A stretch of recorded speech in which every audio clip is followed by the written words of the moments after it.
Rob from CrookedTable.com here. Oscars Sunday is upon us. I'm recording this 1 week before the Oscars. So I'm going to be looking at the 8 Best Picture nominees, sort of sharing my brief thoughts on each one according to a ranking of which films I think is most deserving of Best Picture. Over the years, there have been a lot of times when the Academy has picked a film that sort of went against what most people were rooting for. I mean, the go-to example is usually the year that they gave it to Crash instead of Brokeback Mountain, for example. So this year, I just thought it would be an interesting take just to break it down from number 8 to number 1, not necessarily based on the quality of the film, but based on which one do we feel represents a substantial work of art or push forward. I've seen all 8 films, and I can tell you that they are all really solid. There wasn't a weak film among the bunch, which is reassuring, because usually there's that one film where you're like, really?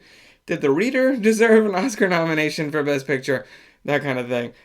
So, without further ado, number 8, Brooklyn, directed by John Crowley. At its heart, it's a coming-of-age story of a young Irish girl who emigrates to the U.S. to start a new life, and kind of the struggles that she has in, starting a job and finding a place to live and finding a connection while she's still dealing with the homesickness of, leaving her mother and sister behind. Saoirse Ronan did an incredible job in this film. Really her first adult role, I would say. She's done a lot of roles playing kids or teens. I mean, you may have seen her in Atonement or Hannah or The Lovely Bones.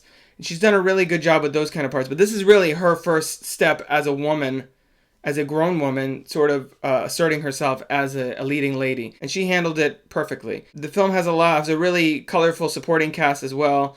You have Julie Walters and Domhnall Gleeson, who might pop up again later on this list. He's in another Best Picture nominee, as well as a really charming turn by Emery Cohen, who a lot of people have been saying should be is in contention for the role of young Han Solo in that Star Wars. He's really good in this. I don't know. Having never seen him before in anything, it's hard to really gauge whether or not he would be the right fit for a role as iconic as Han Solo. His scenes with Ronan were really poignant, and their love story, which takes up a significant part of the first half of the film, really carried it along and provided an emotional through line for Ailish's emotional journey in finding a new home. And then, of course, halfway through, the story shifts, and I won't spoil anything, but it's actually a really good film.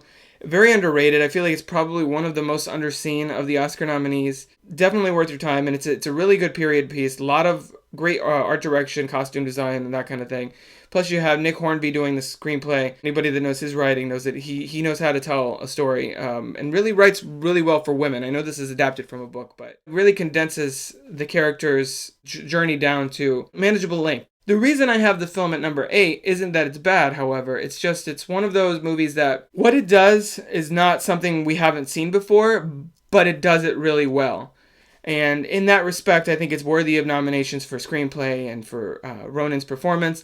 But to give it Best Picture, to say this is the best film we have this year, seems like a bit of a stretch for me. Not that it isn't a quality film, and featuring some great performances, a very moving story, a lot of funny moments actually with Julie Walters. Very much a crowd-pleasing type of film, just not, in my eyes, Best Picture material. So, have you seen Brooklyn? Share your thoughts in the comment section below, and visit CrookedTable.com for more videos, podcasts, reviews, and other movie-related goodies.